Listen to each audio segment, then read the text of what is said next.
Bonjour à toutes et bonjour à tous, je suis Manuela Ivano, je suis coach, thérapeute en thérapie comportementale, cognitive, émotionnelle et j'exerce au cabinet médical de Marie. Aujourd'hui, j'aimerais vous expliquer le cercle vicieux en TCC. Les TCC étant les thérapies comportementales, cognitives, émotionnelles. Alors, je ne vais pas vous faire un cours théorique sur la TCC, mais dans les thérapies comportementales, cognitives, émotionnelles, on a bien donc la première vague avec tout ce qui est lié au comportement qu'on va conditionner ou déconditionner. C'est là où on a eu les premières expériences avec Pavlov. Puis ensuite, on s'est rendu compte que dans les comportements, il y avait en fait les pensées qui induisaient les comportements et les émotions. Donc, la thérapie cognitive et donc la restructuration des pensées a été développée pour se terminer sur la troisième vague avec tout ce qui concerne les émotions, puisqu'on sait maintenant que la porte d'entrée de la cognition, c'est l'émotion. Autrement dit, on va d'abord être à l'écoute de ses émotions et ensuite on va être à l'écoute de ses pensées et tout ça va induire un comportement. Alors en TCC, la première chose qu'on apprend, en tout cas, ou que j'apprends aux personnes que j'accompagne, c'est à identifier le cercle vicieux. Alors, en général, pour identifier le cercle vicieux, je m'appuie sur un exemple concret et simple qu'on pourrait retrouver dans la vie de tous les jours. C'est par exemple un chien qui arrive au coin de la rue. Voilà, tout simplement une situation qui sera la même et identique pour toutes les personnes, un chien qui arrive au coin de la rue. Admettons qu'il y ait une première personne qui effectivement se retrouve exposée à cette situation. Cette première personne va peut-être se dire « Oh, un chien, mon Dieu, on est en danger, il va nous mordre ». Forcément, avec ce type de pensée, derrière, cela va induire une émotion, soit de peur, de stress, ou peut-être même d'anxiété, si on a eu dans son vécu peut-être des situations similaires et traumatisantes avec les chiens. Et bien évidemment, en termes de comportement, on va plutôt avoir envie de s'enfuir, ou peut-être même on va être figé, paralysé par la peur. Ça, c'est un premier cercle vicieux. D'accord ? Donc, la situation, le chien qui arrive au coin de la rue, j'ai des pensées, mon Dieu, le chien va nous mordre, une émotion qui est la peur, voire l'anxiété, et puis un comportement qui est donc la fuite, ou bien je suis figé, je suis paralysé. Avec des conséquences qui sont que j'entretiens une croyance que les chiens sont dangereux. Ça, c'est un premier cercle vicieux. Imaginons un deuxième cercle vicieux. Nous avons la même situation et nous avons une autre personne. Cette personne aperçoit le chien et se dit « Tiens, un chien, il doit être perdu. » Ça, c'est la pensée. D'accord ? Avec ce type de pensée, à votre avis, qu'est-ce que l'on va avoir comme type d'émotion ? En tout cas, on n'aura pas de la peur. On aura peut-être de la compassion. En tout cas, on va s'intéresser à comprendre pourquoi ce chien a l'air seul. D'accord ? Donc peut-être surtout de la compassion. Et puis en termes de comportement, à votre avis, avec de la compassion et avec une pensée du genre tiens, un chien il doit être perdu, qu'est-ce qu'on va avoir comme comportement ? Eh bien peut-être que la personne va s'avancer vers le chien, va peut-être aller le chercher, voir s'il y a un collier, s'il y a une adresse, en tout cas pour pouvoir retrouver le propriétaire. On a donc ici deux situations qui sont exactement les mêmes. Et derrière, pourtant, on a des cercles vicieux qui sont tout à fait différents et qui vont engendrer à la fois des émotions différentes, mais aussi des comportements différents. Eh bien, en TCC, on va donc analyser les pensées, on va travailler sur les émotions, et puis on va travailler aussi sur les comportements. Ce qui est important de comprendre, c'est qu'en fait, la réalité, en l'occurrence ici, on est bien sur un chien qui arrive au coin de la rue, la réalité est la même pour tout le monde. La réalité, c'est qu'il y a un chien qui arrive au coin de la rue.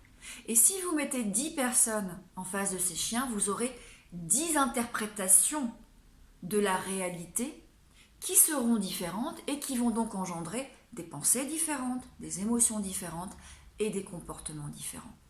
Ce cercle vicieux, il est souvent lié à nos croyances et à notre sac à dos. Moi, j'explique souvent à mes étudiants, on a un sac à dos. Dans notre sac à dos, on a quoi ? On a toute la partie héréditaire, la génétique qui va jouer aussi. Si vous avez eu des parents à tempérament anxieux, potentiellement vous allez pouvoir développer vous-même un tempérament anxieux. Il y a toute l'éducation que vous avez reçue, mais aussi tout le vécu que vous avez expérimenter les expériences positives, les expériences négatives. Si effectivement vous avez eu des expériences traumatisantes avec un chien à plusieurs reprises, ou si vous avez vu et observé un des parents, que ce soit la mère ou le père d'ailleurs, qui semblait apeuré face à un chien, vous avez en tout cas, en termes d'apprentissage, on appelle ça l'apprentissage social, développé la peur des chiens, puisque vous avez vu que papa et maman avaient peur des chiens. Donc si papa et maman ont peur de chiens, ça veut dire que les chiens sont dangereux. Ça, c'est une première façon d'apprendre. Une deuxième façon d'apprendre, c'est d'avoir expérimenté une situation traumatisante avec un chien. Donc, le cercle vicieux est lié à votre sac à dos. On parle aussi de schémas, en thérapie des schémas. Alors, il y a les schémas conditionnels, inconditionnels, mais en thérapie des schémas, il y a aussi tous les schémas précoces, inadaptés de l'enfance.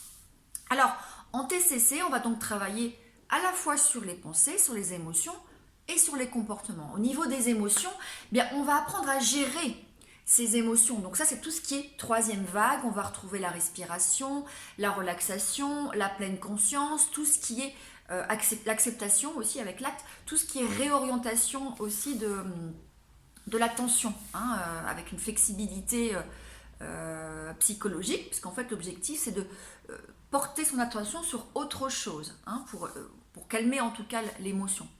On va travailler sur les pensées. Alors, au niveau des pensées, on va rendre la pensée plus rationnelle. D'accord? Alors, peut-être effectivement, le chien est vraiment dangereux. Dans ce cas-là, la peur est nécessaire et utile puisqu'on va derrière s'enfuir. Mais si effectivement la peur est projetée, on est donc sur une peur qui n'est pas réelle, qui est irrationnelle, on va rendre la pensée rationnelle. Alors, attention, rationnelle n'est pas positive. Je dis souvent aux personnes que j'accompagne, aux étudiants, la pensée TCC, ce n'est pas de la pensée bisounours à la méthode Coué. D'accord? C'est pas je vais bien, tout va bien, dans le meilleur du monde, parce que là on fuit la réalité. Non, c'est rationaliser la réalité. Quelle preuve j'ai pour cette pensée? Quelle preuve j'ai ou argument j'ai contre cette pensée? Donc ça, c'est une première façon, restructuration cognitive. Alors on a plein d'outils, le questionnement socratique, on a des tableaux avec des preuves, arguments pour, on a le camembert, la flèche descendante, tout ça, ce sont des techniques TCC que j'utilise, en tout cas avec les personnes que j'accompagne. Et puis on va avoir à nouveau la pleine conscience. C'est plutôt que penser, je vais essayer de diriger mon attention sur autre chose pour ne plus penser ou éviter de penser. Tout en portant une attention importante, en faisant attention à ne pas être dans la fuite. Quand je redirige mon attention, je ne suis pas dans la fuite de ma pensée, je suis dans l'accompagnement de ma pensée, ou plutôt j'envisage qu'il y a différentes options possibles. Parce que plus on fuit, et puis on entretient son cercle vicieux. Et puis sur les comportements, il y a plein de façons d'agir au niveau des comportements. On va s'exposer progressivement, alors on va peut-être s'exposer en imagerie, on va s'exposer à la réalité de manière progressive, pour que quelque part, le comportement vient confirmer ou infirmer la pensée. Donc souvent on met en fait la personne en expérience dans un comportement qu'elle craint, ou en tout cas pour lui démontrer aussi que si elle adapte ce comportement, peut-être que la pensée qu'elle a ne sera pas vraie puisqu'elle est erronée. Voilà pour la présentation du cercle vicieux. 8 minutes, je vais arrêter là. Je pense que la première chose en TCC, en tout cas ce que moi j'enseigne aux personnes que j'accompagne, et y compris aux étudiants sur tout ce qui est confiance en soi, affirmation de soi, c'est d'apprendre à repérer son cercle vicieux. Alors, il faut déjà un peu de temps pour le comprendre, parce qu'il faut conscientiser les pensées, ressentir les émotions, et puis aussi conscientiser les comportements inappropriés. Et souvent, les personnes ont du mal, alors, à partir de la situation, souvent je leur dis, voilà, partez de vos émotions, parce qu'en fait, les émotions amènent à la cognition, et après, on peut repérer la situation. Partez de vos émotions désagréables, la colère, la peur, le stress, l'anxiété, la frustration, la culpabilité. Et à partir de là, qu'est-ce qui s'est passé? Qu'est-ce que vous avez vu? Qu'est-ce que vous avez entendu? Ça, c'est la situation.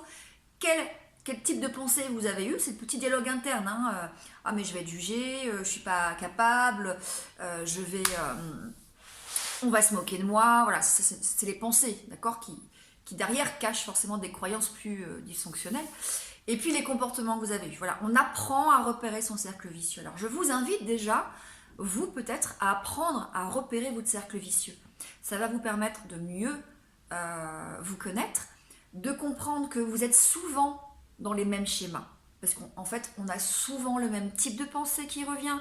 Et ces pensées cachent souvent des croyances dysfonctionnelles et des schémas qui reviennent. Hein. Ces schémas sont très présents, ces croyances sont très présentes et entraînent des pensées comme ça dysfonctionnelles qui vont engendrer des émotions et des comportements. Donc repérez ce cercle vicieux, commencez à repérer les pensées, vous pouvez les noter, les émotions et les comportements. Et puis après, il faut effectivement agir, soit avec un thérapeute. Dans ce cas-là, vous pouvez m'appeler si vous êtes sur la région de Valenciennes. Ou bien, il y a aussi des livres qui sont tout à fait adaptés si vous voulez faire du self-help, c'est-à-dire de l'auto-coaching ou de l'autothérapie.